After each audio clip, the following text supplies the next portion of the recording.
यदि आप भारत निर्वाचन आयोग का माने तो इस देश में कुल 8 पार्टी जो हैं जिनको कि राष्ट्रीय स्तर पे मान्यता प्राप्त है, जिसमें कह लीजिए बहुजन समाज पार्टी है, बीजेपी है, सीपीआई है, सीपीआई मार्क्सिस्ट है, आईएनसी है, नेशनल पीपल्स पार्टी है, नेशनलिस्ट कांग्रेस पार्टी और हाल फिलहाल में जो अभी बनी है आप है। वहीं राज्य स्तर पे कहिएगा तो 59 पार्टियाँ 59 पार्टीज़ को देश में मान्यता प्राप्त है।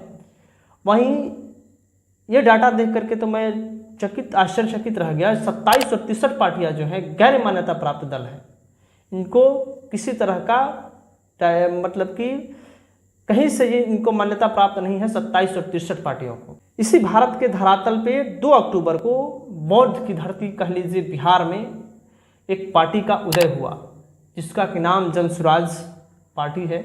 और आज इसी पार्टी के मुखिया कह लीजिए प्रशांत किशोर जी के बारे में हम आज जानने वाले हैं कि किस तरह से पार्टी का ना कोई विचारधारा है, ना प्रशांत किशोर जी आज तक बिहार के लिए कुछ किए हैं, फिर भी बिहार से चुनाव लड़ने की बात कर दी है 2025 में और अकेले लड़ेंगे पूरे सीट पे, बिहार की जितने भी विधानसभा सीट है उस पर। और ये बिहार के लिए आज तक कुछ ना किए और क्या क्या ये मतलब कि बिहार वासियों को सपना दिखा रहे हैं, कैसे बिहार को बदलेंगे, तमाम चीज़ों पे आज हम इस वीडियो में बात करने वाले हैं। चलिए वीडियो को शुरू करते हैं।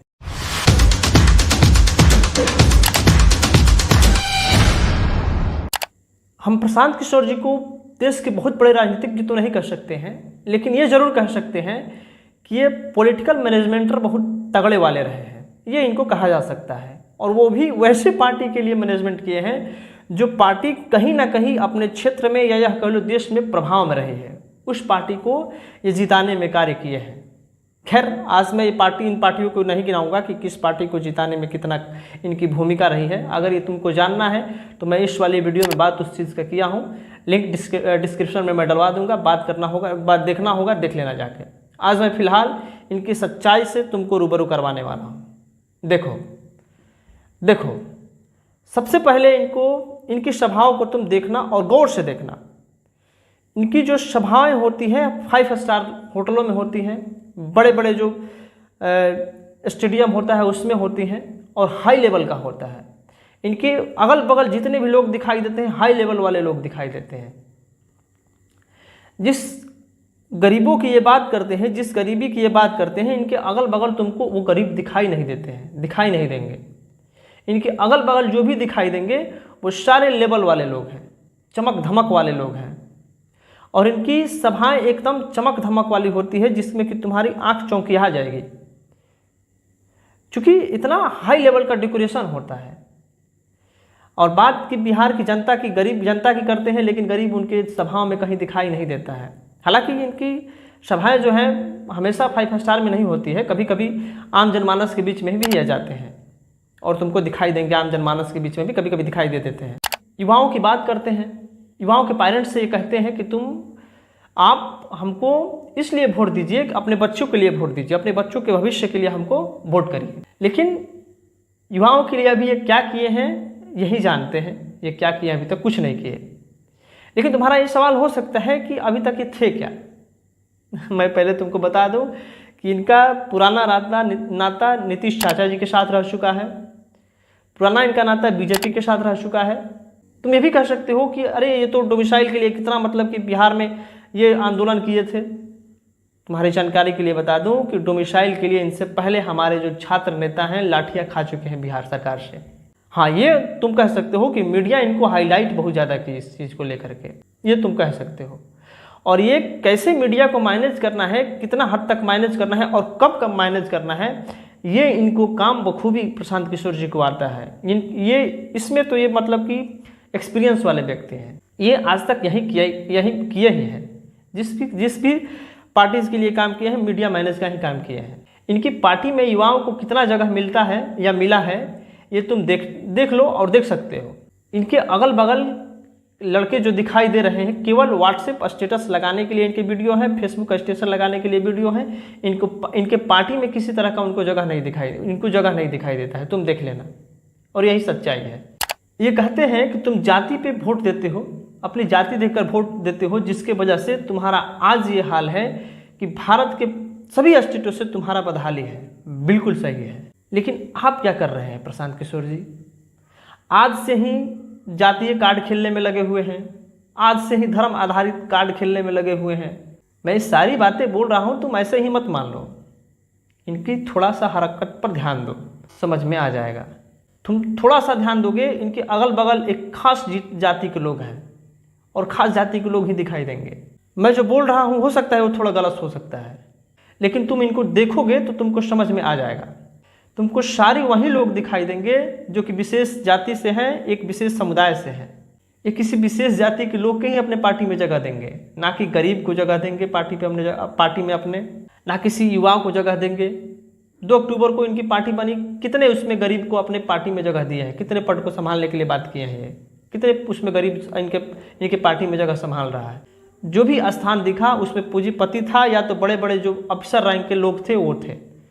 तुमको क्या मिला है? तो तुमको केवल और केवल जन स्वराज का झंडा मिला है।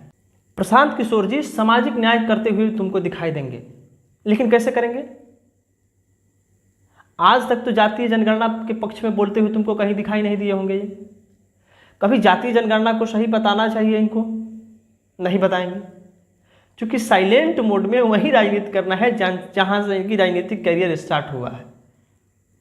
इनको एक विशेष जाति के लोग को खुश करना है। अगर सामाजिक न्याय करने की बात करते हैं तो धरातल पे वो चीज़ दिखाई देनी चाहिए, संवैधानिक होनी चाहिए। आपकी पार्टी में पिछड़ों का क्या जगह है, स्थान है, SC ST का क्या जगह है, माइनॉरिटी के लिए क्या स्थान है, उनकी क्या जगह है। आपको लगता है कि इस देश में जाति से हट करके मैं राजनीति कर रहा हूँ, तो इस बिहार में मैं जाति से हट के राजनीति कर रहा हूँ, तो ये लोगों को आप पागल बना रहे हैं और पागल बनाने में लगे हुए हैं।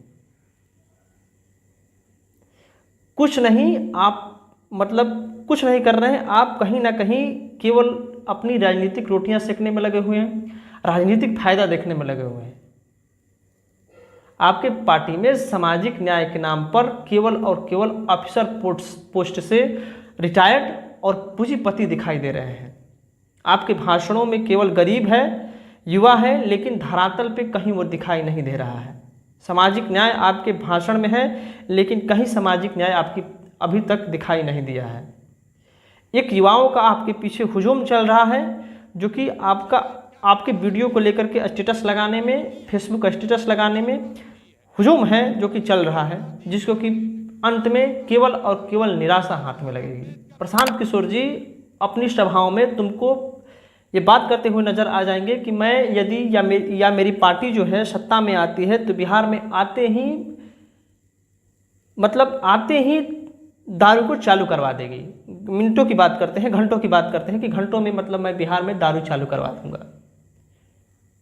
बताओ, जिस स्टेट में एजुकेशन का ये बदहाली हो, एजुकेशन जो है निम्न पावदान पे हो, उस वहाँ पे जहाँ पे अनएजुकेटेड लोगों का भरमार पड़ा हो, आप फिर से दारू चालू करने की बात करते हो।